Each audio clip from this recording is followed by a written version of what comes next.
Welcome to This Explainer. Today, we're really putting on our expert genealogist hats and stepping way back in time. We're going to examine a massive disaster that literally forever scarred the Boston waterfront.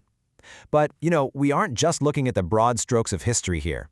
We're actually going to merge the grand, terrifying scale of this event with a deeply personal investigation into a single immigrant's life. So we're diving deep into the archival paper trail to uncover the story of a man whose heroism and his legacy might have just been lost to the ashes, if not for the incredibly meticulous records left behind. Let's get into it. Picture the scene for a second. It's July 8, 1908. The East Boston waterfront is just baking under this intense bout of summer heat. You've got these massive piers constructed entirely of heavy timber, completely dried out and practically roasting in the sun. The air smells of salt, tar, and heavy industry. Then, at precisely 4:12 p.m., something sparks. The historical reports capture the terrifying speed of it all, saying within 2 minutes the whole end of the pier was in flames. This wasn't a slow burn, it was an absolute explosive inferno. And the sheer scale of the nightmare? Totally unprecedented. The Boston Herald reported a $1 million fire. Now, in 1908, $1 million was an astronomical sum. We're talking the total destruction of the massive Cunard and Leyland Line piers, plus a grain elevator. Hundreds of men literally had to fight to save the Atlantic liner Devonian from the danger zone. But honestly, the most staggering part of that headline is right at the very end and costs one life. Amidst all that insane destruction of property, only one single soul perished. Grounding ourselves in the geography of the disaster really highlights the chaotic reality of the wharves that day. Down at the Cunard Wharf, right over on the left, that's where the fire sparked, but how? Well, the rumors at the time were absolutely wild. Some folks said it started deep within bales of wool stored at the end of the north shed. Others swore up and down that a passing steam tug released a stray spark that floated right through an open window and ignited a dry crate of onions. Whatever the spark actually was, the tinderbox of those wooden wharves was primed and ready to ignite. This wasn't just a fire, it was a literal firestorm, driven by 34-mile-per-hour gale winds blowing straight down from the north. The tick-tock speed of it was terrifying. 4:12 p.m., flames are spotted.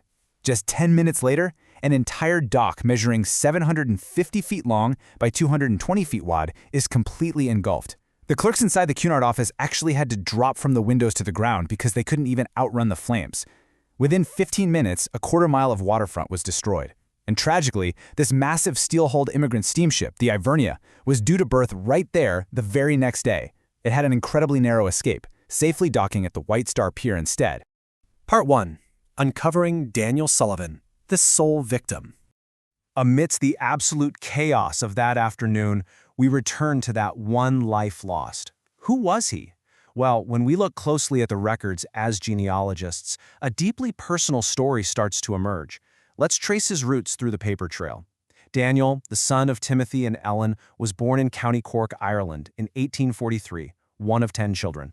Try to imagine the rough wool coats, the suspenders, the flat caps he likely wore as a young man when he immigrated to Boston in November 1860, stepping off a ship into a country right on the brink of the Civil War.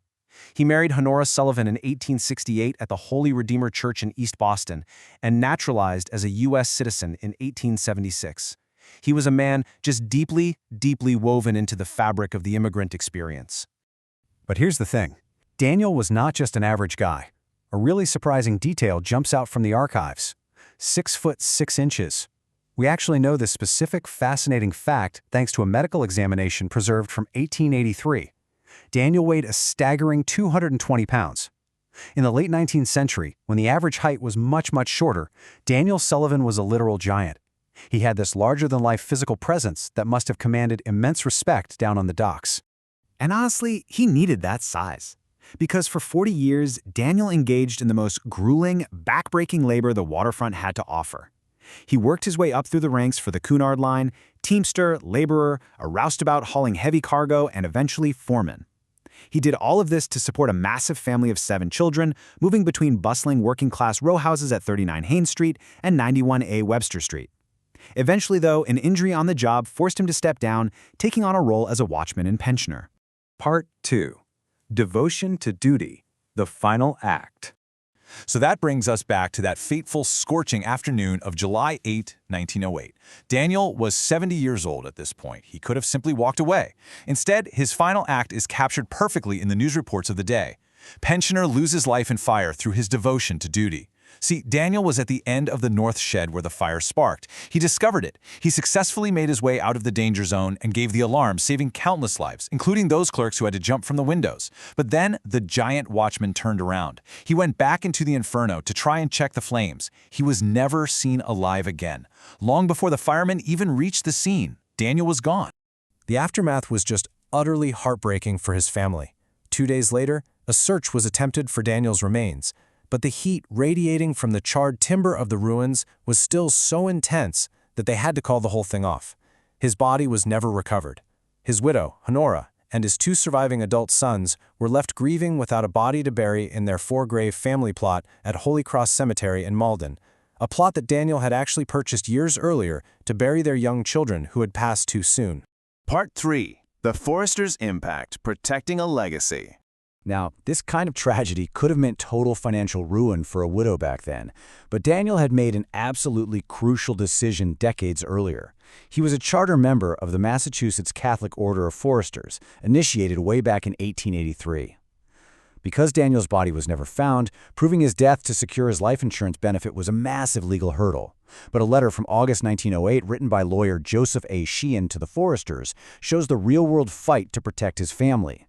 Sheehan used witness testimony, specifically a superintendent who spoke to Daniel just 15 minutes before the fire, to argue it was fair and reasonable to suppose and assume he burned to death, urging them to pay the death benefit without further delay. And you know what? The Foresters honored that claim. They secured his family's survival.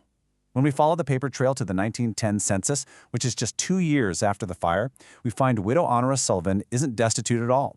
She is living comfortably with her son Daniel, his wife Grace, and 4 young grandchildren in a home on Lexington Street in Boston. She actually spent her final years surrounded by her family, a legacy completely protected by Daniel's foresight and his membership in the Foresters. So how do we know all of this incredible detail? The medical exams, the height, the letters from the lawyers? Well, it all comes directly from the mortuary records of the Massachusetts Catholic Order of Foresters. These documents are now meticulously preserved at the Archives and Special Collections Department of the Healy Library at UMass Boston. I mean, they contain stories of victims from the Great Molasses Flood, the 1918 influenza epidemic, factory explosions, the whole shebang.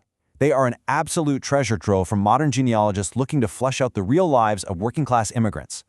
Daniel Sullivan was a 6'6" giant of a man who died a hero, saving his colleagues and securing a future for his grandchildren, all documented in files held at a university library. It really makes you wonder, doesn't it? What forgotten heroes, what untold acts of devotion, and what incredible stories are quietly sitting in boxes just waiting to be discovered in your own family's archival paper trail. Dig into those records. You might just find a giant of your own.